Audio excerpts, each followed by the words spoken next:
안녕하십니까 애청자 여러분, 놀라운 부동산 놀부입니다. 자, 오늘 또 새로 영상으로 여러분들과 함께 새로운 임대차 시장 안정 방안 및 3분기 추진 부동산 정상화 과제에 대해서 살펴보도록 하겠습니다. 오늘 발표됐고요. 이전부터 계속 우리는 기다리고 있었죠. 임차 시장 안정을 위한 정책 어떤 게 나올지 굉장한 기대를 가지고 있었는데, 오늘 내용 전부 다 보시면 알겠지만 약간 한계가 보이는 정책들이 아닌가라는 생각이 듭니다. 하려면 확 하지 왜 적당히만 했을까, 이런 생각이 좀 들어요. 그래도 그 안에서는 상당히 파격적인 부분들도 존재하니까요. 오늘 영상 끝까지 보시고 어떤 게 변하는지 체크를 하시고 여러분들 부동산 운용 도움이 되셨으면 좋겠습니다. 시청하시기 전에 하단에 좋아요와 구독하기, 그리고 멤버십 가입해 주시면 제가 매주 일요일날 올려드리고 있는데 강의 영상, 수요일날 진행하는 오프라인 강의 영상을 시청하실 수가 있습니다. 자, 오늘 내용은요, 지금 내용이 길어요. 임대차 시장 안정 방안 및 3분기 추진 부동산 정상화 과제, 길거든요. 그래서 이걸 좀 떼서 나눠가지고 할까 합니다. 그래서 오늘은 임차 시장 안정 방안에 대해서만 중점적으로 얘기를 나누고요. 다음 시간에는 이제 부동산 정상화 과제에 대해서 제 사견을 좀 보태가지고 풀어보도록 하겠습니다. 자, 지금부터 살펴보도록 하겠습니다. 자, 이번에 이 임대차 시장 안정 정책에 대해서 안정 방안이 좀 아쉽다고 말씀을 드렸죠. 어떤 식으로 진행되는지 한번 살펴보면요. 자, 이번 8월에 계약갱신권이 이제 끝나죠. 첫 번째 사이클이 끝납니다. 그래서 이제 이사 수요까지 겹치니까 어떤 식으로 가야 되느냐? 임차인 부담의 경감. 많이 임차 금액이 올랐으니까 그 부담을 경감해주는 지원 정책, 그리고 임대 물건들을 공급할 수 있는 확대 기반의 시장 친화적인 지원 방안, 이 두 가지로 진행을 한다는 얘기고요. 또 3분기 추진 부동산 전상화는 세금 체계, 그리고 금융 대출이죠. 그리고 공급에 대한 모든 부문별 시장 기능을 회복시키고 또 수급 안정에 기여할 수 있는 과제를 선정했다라고 말을 하고 있습니다. 자, 그래서 임차인 부담 경감은 이 상생임대인, 들어보셨죠? 상생임대인 반쪽짜리예요. 처음 상생임대인 나왔을 때 어땠습니까? 민주당에서 얘기 내놨을 때는 신규 계약 5% 내로 임차 금액을 증액시켰을 경우 실거주 요건, 지금 8.2 대책 이후에는 보유, 조정대상 지역 이상이면 보유, 거주 2년 다 채워야 되잖아요. 근데 살지 않아도 이렇게 5% 이내에 상생임대인이 되면은 1년은 거주한 것으로 본다. 그래서 이건 준 것도 아니고 안 준 것도 아니요. 반쪽짜리다. 한계가 있다. 이렇게 말씀을 드렸습니다. 근데 요거를 좀 더 확대하는 방향으로 상생임대인 요건 완화, 그리고 혜택 확대, 적용기한 연장. 이거 중요한 부분입니다. 오늘에서 어떻게 중요한 부분이에요. 그래서 지금 1주택자들이 좀 발빠르게 움직일 수 있는, 그리고 임차 시장에 어느 정도 영향을 줄 수 있는 그런 정책 방향이다. 이렇게 보시면 될 것 같아요. 자, 그리고 갱신 만료 임차인 전세대출 지원 강화하고, 그리고 전월세 비용 세제 지원 강화, 이거 공제 뭐 확대 시켜주는 거예요. 소득 공제. 그리고 임대주택 공급 확대. 그래서 이게 좀 아쉬운 게, 임대주택을 좀 늘릴 수 있는 게 이제 주택 임대 사업자로 민간이 임차 시장에 내놓는 주택 수량을 늘릴 수 있는 정책을 필요로 한다고 말씀을 드렸는데, 지금 건설임대 등록 활성화해도 이게 공급이 빨리 될까요? 어렵죠. 지금 보면 건설임대 등록 임대 활성화, 그래서 세제 지원 해주는 거고요. 그리고 미분양 주택 종부세 부담 완화, 그리고 공공 신축 매입 지금도 하고 있죠. 근데 이걸 좀 더 확대하겠다라는 거예요. 그래서 빨리빨리 좀 물량을 늘리는데 주력하겠다라는 뜻이고, 임대 매물 유통 확대, 그래서 그 규제, 분상제, 실거주 의무화, 합리화. 이게 대출 지금 되면은 중요한 게 6개월, 일시적 2주택 같은 경우에는 6개월이라는 기간을 정해두고 그 전에 전입신고하고 종전주택을 매도해야만 회수를 안 당하잖아요. 근데 요거를 제가 말씀드렸어요. 지금 딴 거는 법률적으로 다 완화를 했는데 대출이 안 풀렸다고 했는데, 이번에 정확하게 이번 정책에 담겼습니다. 그래서 발표가 되는 거거든요. 그래서 이것이 이제 2년 그대로 가는 것이고, 또 분상제 같은 경우에도 개편이 돼요. 이거는 다음 시간에 분상제는 얘기를 드릴 것 같은데, 오늘은 임차 시장 안정화에 대해서만 얘기를 할 건데 어쨌든 분상제 여기서도 이제 분양가 상한제 들어오는 적용주택의 경우에는 실거주 의무가 붙잖아요. 그러니까 요것도 완화가 된다라는 거예요. 자, 실거주 요건을 좀 없애주는 게 필요하다. 항상 얘기를 했잖아요. 실거주 기간이 또 임차 물량 잠기는 거다라는 말을 많이 했고 사실 신규 물량들이 시중에 나오면서 임차 물량으로 풀려야 시중 금액 자체, 시장의 임차 금액 자체를 낮출 수 있거든요. 근데 이거를 고스란히 막는 게 실거주 의무이기 때문에 이것도 완화가 된다. 이렇게 아시면 될 것 같고요. 자, 그 다음에는 다음 시간에 할 내용인 과도한 세부담 완화, 실수요자 지원 강화, 또 공급 확대 및 규제 완화 이렇게 진행이 됩니다. 자, 그래서 하나하나 살펴보죠. 첫 번째 파격적입니다. 상생임대인 지원, 양도세 특례 확대 개편. 자, 지금은 어떻습니까? 2년 이상 임대인 주택에 대해서 1세대 1주택 양도세, 비과세, 2년 거주 요건 중에 1년 인정해 준다. 8월 3일 이후, 8일 대책이었잖아. 3월 이후 조정 대상 지역 소재 취득 시 2년 거주가 필요한데 이거를 이제 1년을 삭감해 주는 거죠. 이걸 개선하는 게 상생임대인 주택에 들어가는 요건을 완화해 주고 또 혜택을 확대하고 적용 기한을 연장해 준다라는 거예요.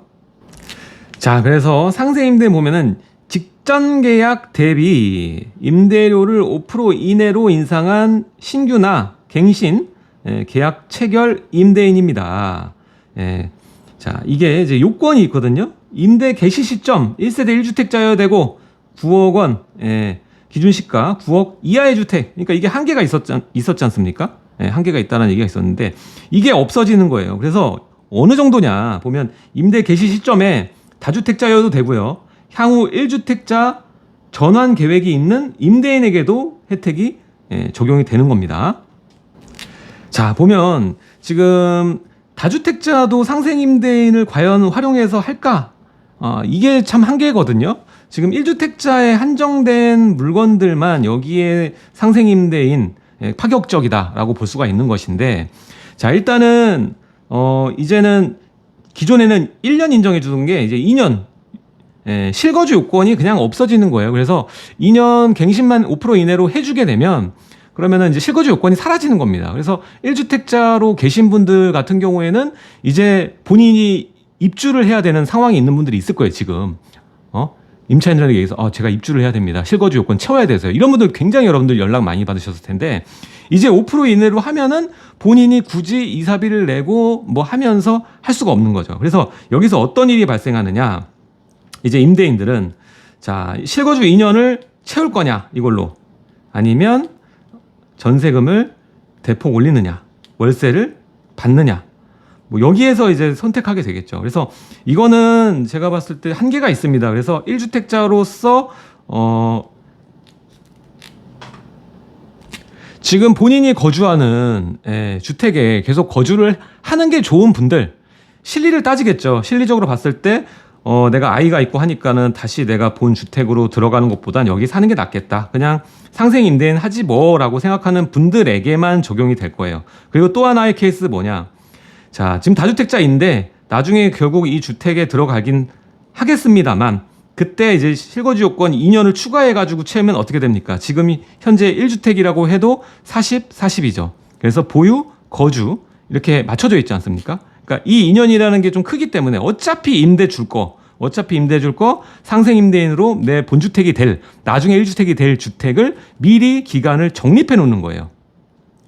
적립을 해 놓는 겁니다. 그래서 이 두 가지 케이스에 한해서만 이게 효과를 보일 거기 때문에 어느 정도 한계는 있을 거다 이런 판단이 듭니다. 왜? 워낙 전세 월세 금액이 많이 올랐으니까요.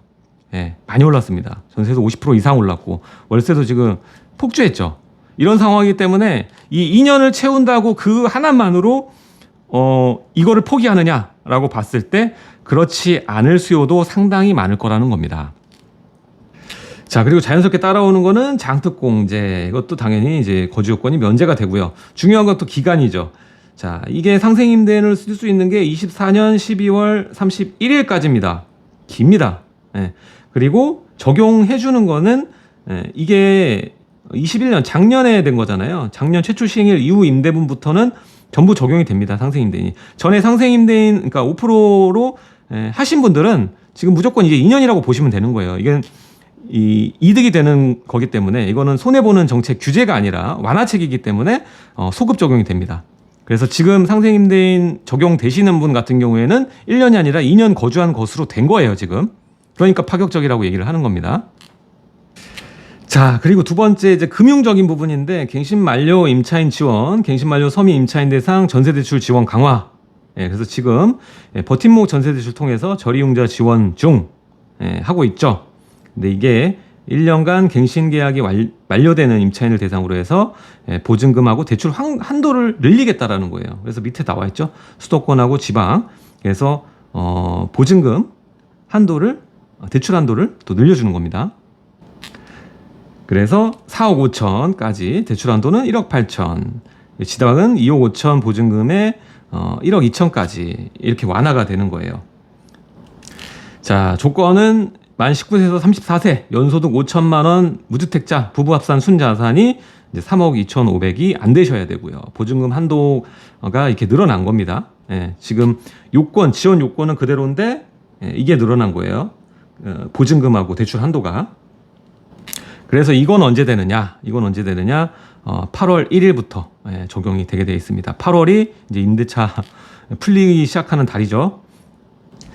자, 그리고 이 월세, 임차보증금 원리상환액 지원도 확대가 됩니다. 이것도 중요한 부분인데 총 급여 7천만 원 이하의 무주택 세대주 분인 경우에는 월세 기대에서 750만 원 한도 최대 12% 공제가 되는 겁니다. 그래서 총 급여 7천만 원 이하의 10%, 5,500만 원 이하면 12%, 뭐 이렇게 원래 지금은 그렇게 돼 있는데 이제 공제를 올린다고 하는 거예요. 12%에서 12, 15로 올린다고 하는 겁니다. 그래서 7천만 원 이하면 12, 5,500만 원 이하면 15 이렇게 퍼센트 적용을 받는 거예요. 그래서 22년 월세액부터 적용이 된다라고 보시면 될 것 같아요. 그리고 보증금, 월세 보증금, 전세 보증금, 대출 연 300만 원 한도로 40% 소득 공제를 해주는데 이 공제 한도를 400만 원까지 확대를 해줍니다. 이것도 22년 이때부터 적용이 되는 거예요. 그래서 지금 무주택자이시면서 직장인이신 분 같은 경우에는 이렇게 본인이 지원받을 수 있는 거는 꼼꼼히 체크하고 가셔야겠죠. 자, 그리고 이 부분 중요합니다. 이제 금융적으로 문제가 있었죠. 임대 매물 유통 물량 확대, 실거주 의무 개선 등을 통한 매물 유통 확대를 유도한다. 자, 지금 기존 임차인 퇴거를 요구하는 상황, 그리고 공공임대 활용성도 제고한다라고 써져 있고요. 자, 이게 정책으로 이번 다주택자 완화할 때 일시적 2주택 기간 늘리는 거, 양도세 부분, 그 다음 뒤에 취득세 부분도 바뀌었는데 대출이 남아있는 상황이었잖아요. 그래서 규제지역 내 주택구입 목적 주담대를 받는 경우 6개월 내 기존 주택 처분, 그리고 신규주택 전입 의무를 부과를 했었어요. 근데 이게 바뀝니다. 처분 기간은 이제 2년으로 다시 이것도 이제 마지막으로 바뀌는 거예요. 그리고 전입 기한, 이것도 폐기입니다. 그렇게 됐으니까 이제 완전 정상화된 거예요. 이 부분에 대해서는. 이제 여기서 없어지는 거는 사실 제가 봤을 때는 이제 규제 지역입니다. 규제 지역이 완화가 되면서 사라질 거예요. 지금 의석을 뚫기가 어려우니까 시행령으로 할 수 있는 거 말고는 풀리지가 않습니다. 다음 순서는 제가 볼 땐 규제 지역이 점차적으로 풀려나가서 축소될 거예요. 이게 순서라고 봅니다. 자, 그리고 분상제 들어가면 거주 의무가 생겼잖아요. 이것도 적용주택의 수분양자는 시세 대비 분양가에 따라서 최초 입주 가능일부터 5년간, 최대 5년간 실거주가 필요하다. 그래서 공공택지 5년, 3년, 민간택지 3년, 2년 해서 최소 2년에서 5년까지 실거주를 입주 가능일부터 해줘야 되는 게 정말 문제였어요. 근데 최초 입주 가능일이 아닌 해당 주택의 양도 상속 증여 이전까지 실거주 기간을 준수하도록 개선. 아까도 말씀드렸잖아요. 실입주장에서 물량들이 대거 풀려줘야지 그 지역 기반이 아닌 전체적으로 임차 가격 안정에 도움을 주는데, 왜냐하면은 상위 주택을 중심으로 임차 가격이 안정화되는 거거든요. 그 상위에는 신축 의미하는 것이고 상위 지역을 의미하는 것입니다. 그 중에 이제 이 분양가 상한제에 들어가는 실거주 의무가 최초 그 일부터 입주를 시키는 바람에 이게 안 됐거든요. 근데 요거를 그 팔거나 아니면 상속이나 증여받지 전에 그 사전에 언제든 채우면 되도록 이 의무기간을 채우면 되도록으로 완화를 해 주는 거예요. 자, 근데 이걸 지켜봐야 되는 거는 이제 주택법 개정 22년 하반기 시행이 2023년 상반기입니다. 그래서 요거는 좀 지켜보실 필요가 있습니다. 자, 그리고 지금 현재 매입임대 열심히 하잖아요. 빌라도 그렇고 오피스텔도 그렇고 이게 정부에서 하고 있는 건데 청년과 신혼부부를 상대로 한 매입임대 주택 전세형 공급, 원래는 이제 거의 보증부 월세로 공급이 되는 건데 이게 개선이 돼서 임대료의 최대 80%를 보증금으로 납부를 해서 월 임대료를 최소화할 수 있는 전세형도 공급한다. 그래서 3분기 모집분부터 그렇게 추진을 하는 것이고, 두 번째, 최초 전세대출 기준 비고가 주택 보유자 전세대출 보증 연장 허용. 자, 이것도 중요한 건데 지금 이제 고가 주택 이제 시가 9억 초과 보유하고 있는 1주택자의 경우에도 이게 1주택자라고 해도 딴 데 임대로 살 수 있잖아요. 그런 경우에는 전세대출이 안 됐어요. 예, 전세대출이 안 됐는데, 그리고 이제 9억 미치면은 또 1주택자의 경우에는 뭐 3억까지, 원래는 이제 5억에서 내려앉은 거잖아요. 그래서 무주택자는 그대로 5억까지 SGI를 받을 수 있는데 이제 1주택자면 3억까지 뭐 이런 식으로 바뀌었거든요. 거기에서 이제 시가 9억이 넘어가면 고가주택으로 분류가 되면서 전세자금 대출이 어려운 이런 상황이었는데, 이것도 개선이 돼서 지금 집값이 많이 올랐잖아요. 그래서 전세대출 받은 다음에 시세 상승에 의해서 고가주택 9억 초과 보유자로 전환되더라도 퇴거 시까지입니다. 퇴거 시까지는 보증 연장을 허용해 준다. 그래서 갱신해도 연장을 허용해 준다라는 내용입니다.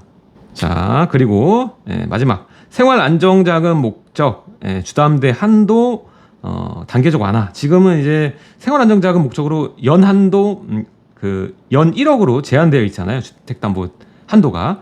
근데 이게 개선이 되면서 22년 중, 이게 단계적이랍니다. 이번이 끝나는 게 아니라 추가로 계속 완화를 검토하고 있어요. 그래서 22년 중에는 2억으로 완화하고, 그 다음에 이제 가계부채나 시장 상황에 따라서 추가 완화를 검토하겠다.